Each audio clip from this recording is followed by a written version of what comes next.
இந்த விழாவின் நாயகனாக 90வது வயதை எட்டி பிடித்து சாதனை மன்னராக, சகாப்த நாயகனாக, சங்கீதத்தின் மன்னனாக, சாரீரத்தின் ராஜனாக, சவுந்தர ராஜனாக என்றைக்கும் கொடிகட்டி பறந்து கொண்டிருக்கக்கூடிய சங்கீத மேதை, வெண்கல குரலுக்கு சொந்தக்காரர், அன்புக்கும் பண்புக்குரிய பெரியவர் அண்ணன் TMS அவர்களை வாழ்த்த இந்த மேடைக்கு வந்து வாழ்த்தி அமர்ந்திருக்கக்கூடிய மெல்லிசை மன்னரும் ஒரு பக்கம் மன்னர் அமர்ந்திருக்கின்றார், இன்னொரு பக்கம் பார்த்தால் இன்னொரு மன்னர் என்று சொல்லக்கூடிய அளவுக்கு லட்சிய நடிகர் ராஜேந்திர சோழன் என்று சொல்லக்கூடிய அளவுக்கு குரலில் லட்சிய நடிகராக, வெண்கல குரலுக்கு சொந்தக்காரராக இருந்து தமிழ் திரையுலகத்தில் தனக்கென்று ஒரு தனி முத்திரையை பதித்த அவர் வாழ்த்தி இருக்கின்றார். மற்றும் மேடையிலே அவரை வாழ்த்த திரையுலகமே திரண்டிருக்கின்றது. திரையுலகத்தில் இசை உலகத்தைச் சேர்ந்தவர்கள் சார்ந்திருக்கிறார்கள். நல்ல தமிழ் பற்றாளர்கள், தமிழ் மீது பற்று கொண்டவர்கள், அபிமானம் கொண்டவர்கள் மேடைக்கு வந்திருக்கின்றார்கள்.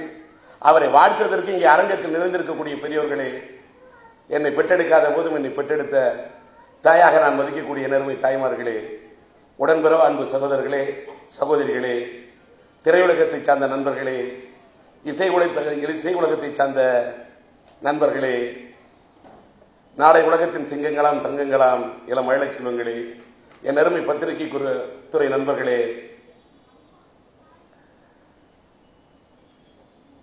மற்றும் புகைப்பட கலைஞர்களே, தொலைக்காட்சி எடுக்கின்ற நண்பர்களே, ஊடகத்தை சார்ந்த நண்பர்களே, கலை உலக நண்பர்கள், உங்கள் அனைவருக்கும் என்னுடைய மாலை நேர வணக்கத்தை தெரிவித்துக் கொள்கின்றேன். இங்கே நான் இந்த விழாவிற்கு வருவதற்கு காரணமாக இருந்த சாம்பசிவ குருக்கள் ஐயா அவர்கள் இந்த விழாவை TMSக்காக நடத்துகின்றேன், வர வேண்டும் என்று அவரும், நம்முடைய விஜயராஜும், என்னுடைய பத்திரிகை துறை நண்பர் மேஜர் தாசன் அவர்களும் என்னை அழைத்தார்கள். நான் அவர்களிடத்தில் ஒன்று சொன்னேன், அவரை வாழ்த்தக்கூடிய அளவுக்கு எனக்கு வயதில்லை. எல்லாரும் சொல்லுவாங்க வாழ்த்துறதுக்கு வயது இல்லை, வயது, அந்த டயலாக் நான் சொல்றதுக்கு தேவையில்லை. வாழ்த்துறதுக்கு வயது தேவையில்லை, வாழ்த்துறதுக்கு நல்ல மனசு வேணும். அந்த மனசு இருந்தா வாழ்த்தப்படும். நான் இந்த அரங்கத்தில் பார்க்கிறேன், நான் என்ன இருக்கவர்கள் அரங்கம் நிறைந்திருக்கிறது, அரங்கமும் நிறைந்திருக்கிறது, என் மனதும் நிறைந்திருக்கிறது. காரணம், இதே TMS அவர்கள் தமிழ் திரையுலகத்திலே நம்முடைய இலட்சிய நடிகராக இருந்தாலும் சரி, புரட்சி நடிகர் பொன்மன செம்மல், மக்கள் தலைவர் எம்ஜிஆராக இருந்தாலும் சரி,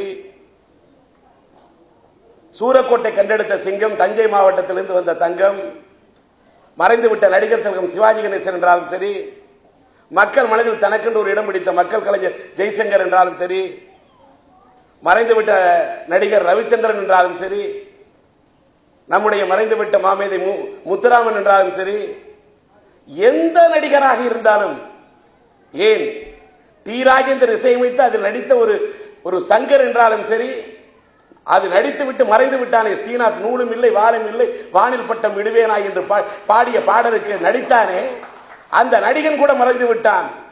ஆனால் அந்த நடிகனுக்காக குரல் கொடுத்த, வாயை செய்த அந்த குரல் இன்னும் மறையவில்லை, ஒழித்துக் கொண்டிருக்கிறது. யாருக்கு வேண்டுமானாலும் எப்படி வேண்டுமானாலும் அந்த குரல் பொருந்தும் என்று சொல்லக்கூடிய அளவுக்கு அற்புதமாக நான் பேசுவதற்கு முன்னால் லட்சிய நடிகர் அவர்கள் பேசிவிட்டார். அவரை வாழ்த்துவதற்கு யார் வந்திருக்கிறார்கள் என்று பார்த்தால், வந்த ஒவ்வொருவரின் பெயரை குறிப்பிட்டால் எனக்கு நேரம் போதாது. ஒரு நல்ல திறமையுள்ள நடிகை என்பதை சச்சியம்மா அவர்கள் கூட வந்திருக்கின்றார். இந்த அரங்கத்தில் இருக்கக்கூடிய ஒவ்வொரு உள்ளத்தையும் நான் தனித்தனியாக உங்களுடைய பெயர் சொல்லி அழைக்க வேண்டாலும் இல்லை, உங்களை நான் மதிக்கிறேன். காரணம் என்னவென்றால், உண்மையில் ஒரு திறமை உள்ளவர்களை மதிக்கின்றவர்கள் என்பவர்கள் மட்டும்தான் இந்த அரங்கத்துக்கு வந்திருக்கிறார்கள் என்று மட்டுமே நான் கருதுகிறேன். காரணம், என்னை பொறுத்தவரை சொல்ல, என்னை மதிக்காதவன் மவுண்ட் பேட்டன் பிரபுவாக இருந்தாலும் சரி, மன்னாதி மன்னனாக இருந்தாலும் சரி, அந்த அரங்கத்துக்கோ அந்த சபைக்கோ நான் செல்ல மாட்டேன். என்னை மதிக்கின்றவர்கள் மண் குடிசையில் இருந்தாலும் அந்த இடத்தை நான் மதிக்கக்கூடியவன், அந்த இடத்தை மட்டுமே மிதிக்கக்கூடியவன் என்ற சுயமரியாதை கொள்கையை வைத்துக் கொண்டிருக்கக்கூடிய நான் இந்த அரங்கத்திற்கு வந்ததற்கு காரணம், ஒரு இதுவே திரையுலகத்தில் இன்றைக்கு கொடி கட்டி பறக்கக்கூடிய ஒரு புகழையணியின் உச்சியில் இருக்கக்கூடிய ஒரு மனிதனுக்கு பாராட்டு விழா என்று சொன்னால் அரங்கம் நிறைந்திருக்கும், காக்காய் கூட்டம் நிறைந்திருக்கும். ஆனால் இங்கே இருக்கின்றவர்களை பார்க்கின்ற இவர்களுடைய அமைதி அது கூட அவர் பாடிய பாடல் தான். அமைதியான நதியிலே ஓடக்கூடிய அந்த ஓடம் போல அந்த பாடலை பாடியதும் அந்த மன்னன் தான். அப்படிப்பட்ட டிஎம்எஸ் அவர்களை வாழ்த்த வந்த ஒவ்வொருவரையும் நான் மதிக்கின்றேன், ஒவ்வொருவரையும் நான் வாழ்த்துகின்றேன்.